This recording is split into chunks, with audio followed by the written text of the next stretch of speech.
this.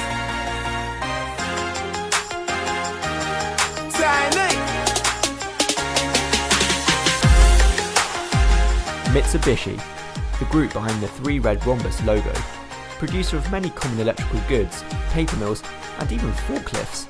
Mitsubishi's road car engineers are no amateurs either. Take the Lancer Evo, a 360 horsepower metal monster in stiff competition against its opposite number, the Subaru WRX. This is the Colt, manufactured since 1962 and updated a whopping 7 times. This is the latest generation, the Colt, and in Ralliart trim. What this means is that we've got a large menacing black front grille, rear spoiler, 16-inch alloy wheels and a choppy 1.5 litre turbo engine. Can this displace rivals such as the Suzuki Swift Sport? The Colt Ralliart comes as a 3-door or a 5-door. Surprisingly, the 3-door hatch packs 3 more horsepower than the 5-door and does a 0 to 62 sprint in 0.2 of a second quicker than its bulkier sibling. Unfortunately, Mitsubishi's Colt just hasn't sold in great numbers. The Ralliart 3-door sold 107 units in 2010, which means you're unlikely to ever find another one on the roads as well. And we've got to ask ourselves why that is. Well, the exterior styling just doesn't inspire any emotion. You've got your rear spoiler, your 16-inch gunmetal alloy wheels, a chrome exhaust, but it's box shaped, and to be honest, it's not something I'd want to show my mates. Now, I'd want to show my mates that. It's 1.5 litre, 4-cylinder, 16-valve engine by Mitsubishi. Whereas Suzuki decided to go for a naturally aspirated engine, Mitsubishi opted for a turbocharger. What this means is that after 3,000 RPM, the turbo kicks in, hits you right in the back, and propels you to a top speed of a licence-revoking 131 miles an hour.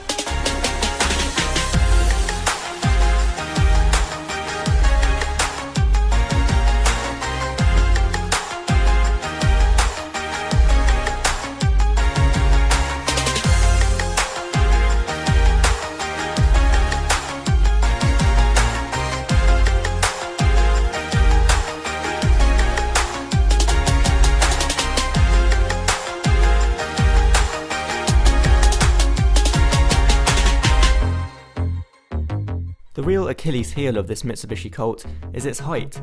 At 1.5 metres, this thing is probably taller than your girlfriend, and it's less look at me and more MPV.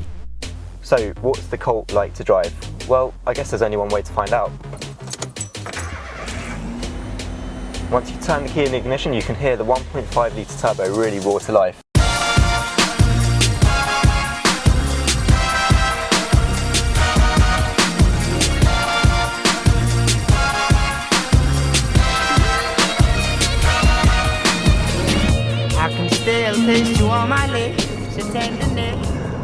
What's it like to be sitting in this little pocket rocket hot hatch?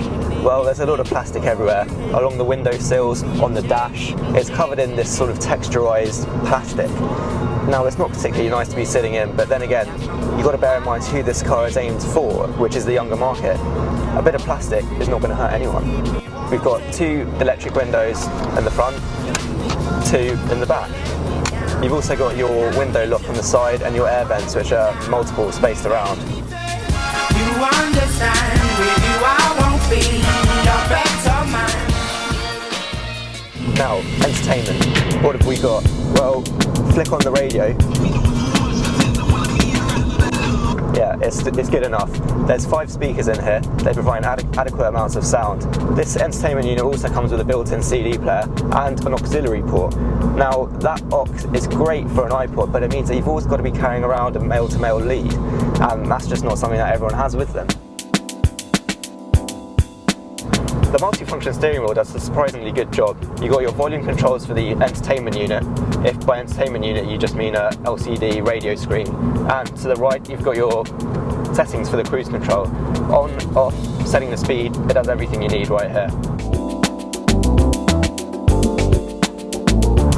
The driver's seat itself is very comfortable. The side bolsters, again, help to keep you in place, similar to what we found on the S60R design. And when you're taking bends at higher speeds, this means that you can keep control and keep focused on the driving, which is the main thing that the Ralliart wants you to do. This is the Colt Ralliart, so as the name implies, Mitsubishi have souped this version up a bit to give you the ultimate driver's experience. So what is it like to drive? Gear changes are fantastic, second to third is enjoyable, You get meaty pull in every single one of the gear changes, which I like. It means that you can exit out of a corner as quick as you like. The car sticks to the road thanks to some wide, sticky tyres. And front wheel drive does mean that you can really wing it into the corners, trail braking, everything. The car gets on the road where you want it.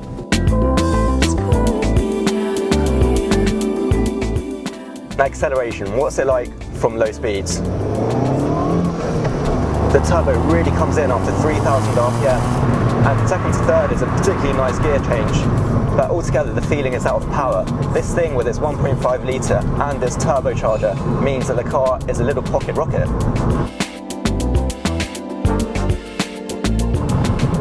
So the Colt Ralliart, it's got a great little 1.5 litre engine under the hood, but because it weighs just over a tonne, that means that with power to weight ratios, this car really does feel very nippy along the main roads. The Colt Ralliart 1.5 litre turbo packs 147 brake horsepower, coming in at a lofty 6,000 revs per minute.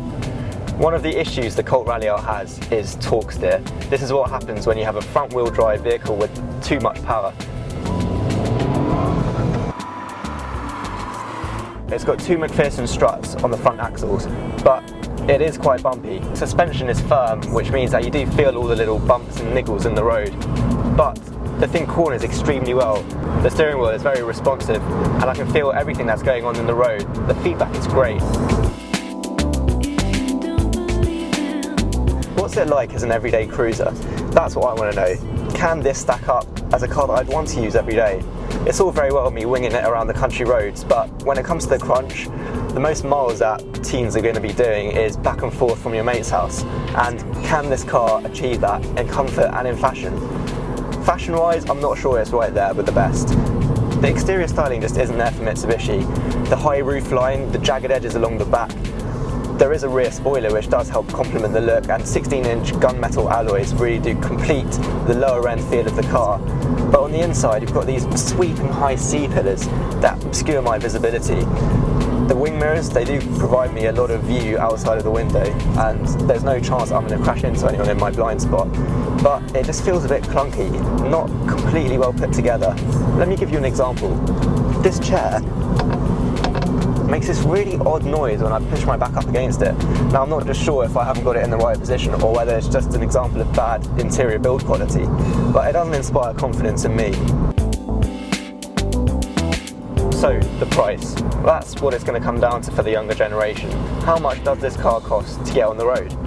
Well, the Colt Ralliart with the 5-door comes in at £14,500. For the 3-door it's slightly less expensive at £14,000 as you'd expect, but when you compare it to the competition, i.e. the Suzuki Swift Sport, which comes in at £12,995 on the road, then you realise that the Colt Ralliart is just a little bit too pricey.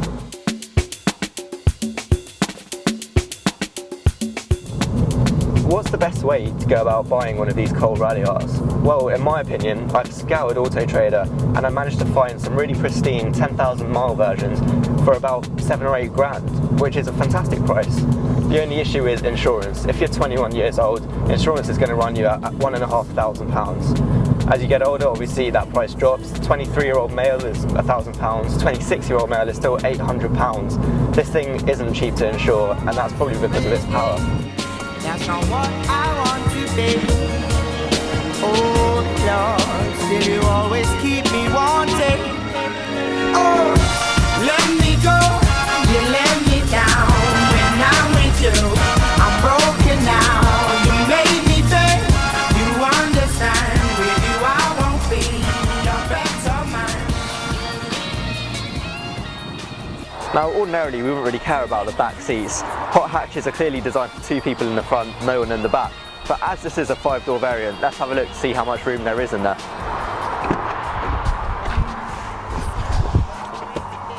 Well, it's a pretty strange position. I'm quite high up. I can see over the passenger headrest, which I wasn't expecting. But I guess there is enough legroom here for 3 kids or 2 of your mates, and that's all that counts really. For long distance journeys, it's probably not advisable. But then again, that's just what this car is about. It's fast, it's nippy, great for short distance journeys, and something that's going to put a smile to your face when you're driving it too. So is the Colt Ralliart nothing more than a Larry yob? From the outside, I'm sorry, but I'd have to say yes. But step behind the wheel, hear the engine bark to life, and feel the sheer grip on fast cornering, and then you'll realise that Mitsubishi have outdone themselves yet again. Why I can't